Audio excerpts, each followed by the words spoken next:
expérience actuelle, par ma relation actuelle à l'art, je dirais qu'elle est quand même assez fortement marquée par mon expérience professionnelle récente. De par ce que fait le MUSEM, de par ses missions, j'ai été conduit à découvrir quelque chose que je ne connaissais pas du tout avant de venir, à savoir ce qu'on appelle l'art populaire. Et être au MUSEM, ça veut dire s'interroger sur ce que signifie l'art populaire, quand soi-même on n'a pas forcément une culture artistique très poussée, mais en tout cas on a une relation habituelle à ce que l'on appelle plutôt l'art savant d'habitude. Donc cette espèce de dialectique entre l'art populaire et l'art savant est quelque chose qui m'a beaucoup intéressé depuis que je suis au MUSEM, de même que m'a profondément interrogé la question de l'art contemporain dans un musée de société. Quelle était la place, quelle peut être la place des artistes dans un musée qui parle des phénomènes de société. Et je suis profondément convaincu que les artistes d'aujourd'hui parlent beaucoup mieux souvent que les ethnologues de ce qui se passe réellement dans le monde actuel. Donc c'est une relation un peu particulière.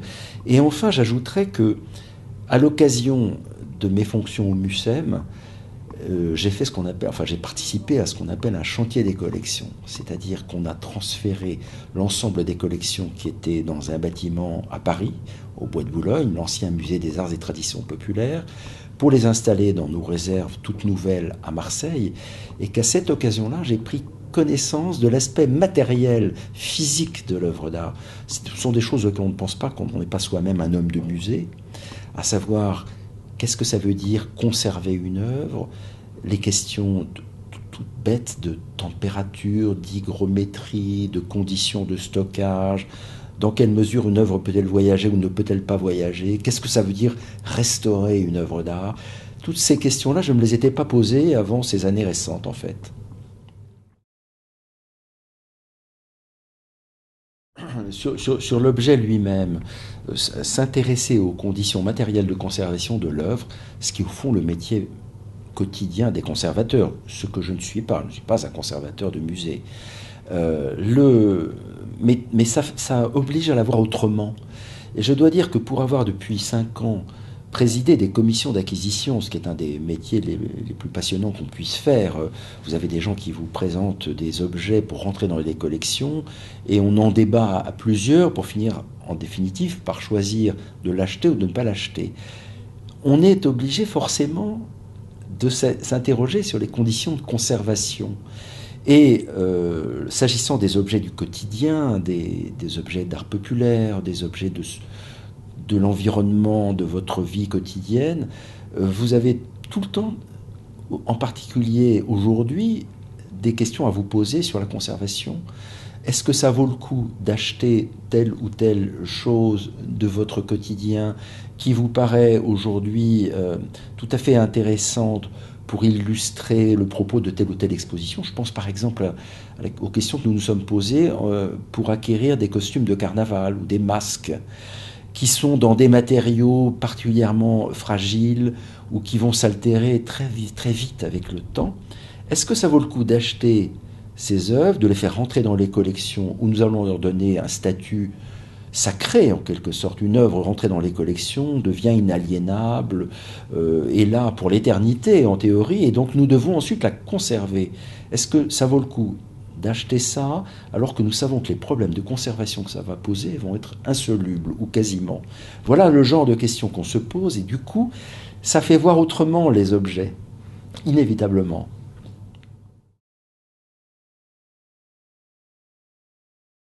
Je ne suis pas nécessairement un fanatique de l'art populaire, entre guillemets, d'autant que c'est une notion qui m'est un peu étrangère. Je pense que, surtout aujourd'hui, les frontières entre art populaire et art non populaire sont en train de fondre complètement.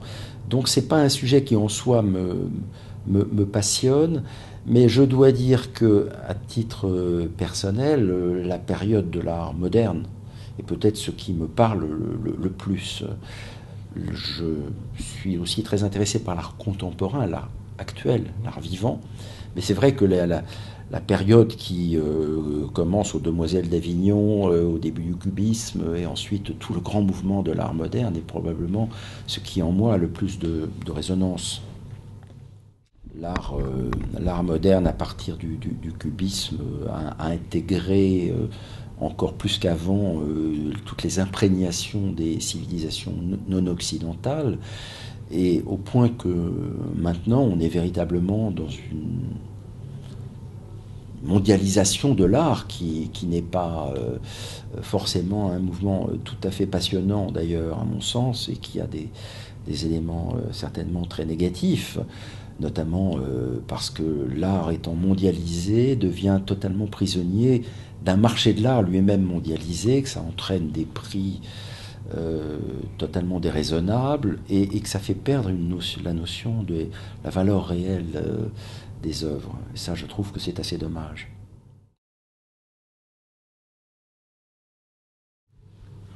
C'est quelque chose qui est sans doute une tentation pour les artistes, hein. Se situer par rapport à un marché. Quelque part, on peut les comprendre, puisque leur objectif, c'est de diffuser leur création, de vendre et d'en vivre. Mais en même temps, il me semble que le véritable artiste est celui qui ne se laisse pas dominer par cette pression économique, et qui essaye de faire sortir de lui-même quelque chose qui profondément est son regard sur le monde. Et c'est ça ce qui va donner l'œuvre d'art, qui est souvent une souffrance, qui traduit une blessure, qui traduit quelque chose de très très fort, de très personnel. Et les artistes, les grands artistes parfois ne sont pas instantanément connus. En même temps, il faut bien évidemment se garder de la tentation inverse, consistant à dire que l'artiste maudit est le seul véritable artiste. Ça, ce serait également erroné.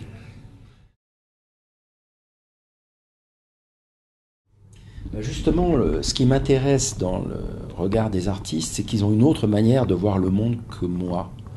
Et donc, ils me font prendre conscience du monde beaucoup mieux que ne le font toutes les littératures d'essais, tout ce qui concerne la pensée rationnelle, les journaux, etc.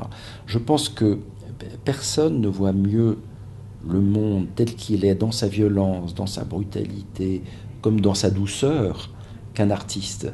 Et je pense par là, non pas forcément aux artistes plasticiens, mais je pense aussi aux écrivains, je pense aux cinéastes, aux vidéastes. Et comme de toute façon, la frontière entre les arts est en train de disparaître progressivement, il y a finalement l'art, il y a le point de vue de l'art, il y a le regard de l'artiste qui éclaire le monde. Et c'est ça qui est passionnant. Pour être très franc, je suis assez content de l'aboutissement de ma vie professionnelle. Je suis à un moment où ma vie professionnelle va s'arrêter, et je suis particulièrement fier d'avoir passé 5 ans à bâtir un musée. Je crois que c'est une expérience qui ne se retrouve pas souvent dans la vie d'un homme de culture. Avoir la chance d'être arrivé à Marseille alors qu'il y avait un terrain vague à la place de l'actuel musée, l'avoir vu grandir, en avoir défini le projet scientifique, le projet culturel, avoir préparé les premières expositions, et maintenant l'avoir vu fonctionner pendant 1 an, c'est quelque chose d'extrêmement passionnant, extrêmement satisfaisant. Donc ça, c'est vraiment, si c'était à refaire, je le referais, et je pense de la même façon.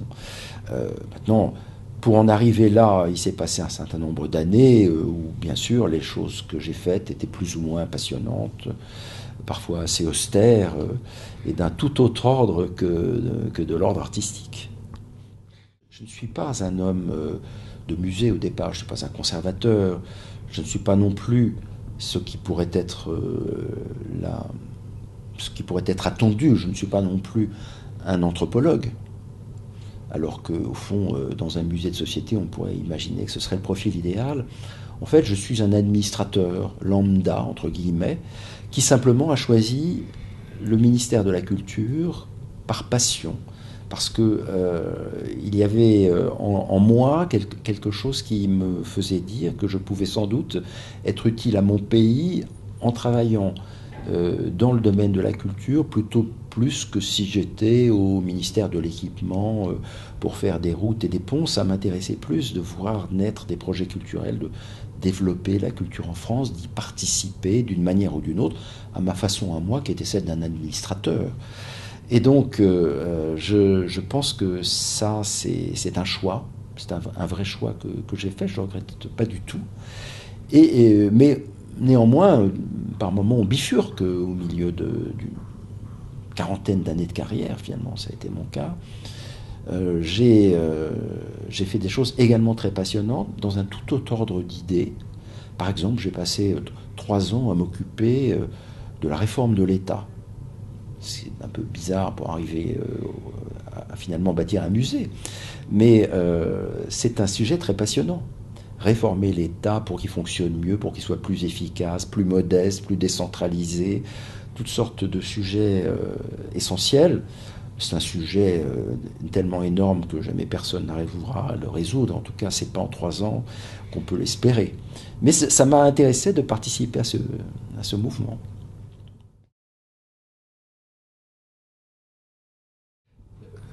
Je suis d'une famille qui n'est pas spécialement portée sur la culture, mais même mon père était plutôt un juriste, mon grand-père aussi d'ailleurs, donc c'était plutôt un autre tropisme qui me... Mais néanmoins, dans ma famille, on lisait beaucoup. Et donc tout petit, j'ai beaucoup fréquenté les livres, la littérature. En revanche, on était très peu porté vers les arts plastiques, vers les musées. Très, très bizarrement, on allait peu dans les musées. Et donc j'ai découvert ça beaucoup plus tard. Mais très tôt, par la littérature, j'ai découvert le monde, la complexité du monde, le fait qu'il pouvait y avoir autre chose que mon quartier, mon pays et mon milieu social. Et ensuite, plus tard, par les voyages, j'ai découvert les musées, j'ai découvert les œuvres d'art, et c'est devenu une vraie passion, en définitive. J'avais 17 ans, 18 ans quand j'ai commencé vraiment à voyager. J'ai commencé à voyager en Europe. À l'époque, dès que j'ai eu 18 ans, j'ai eu une 2 chevaux. Et avec des copains, dès qu'on le pouvait, on partait sur les routes.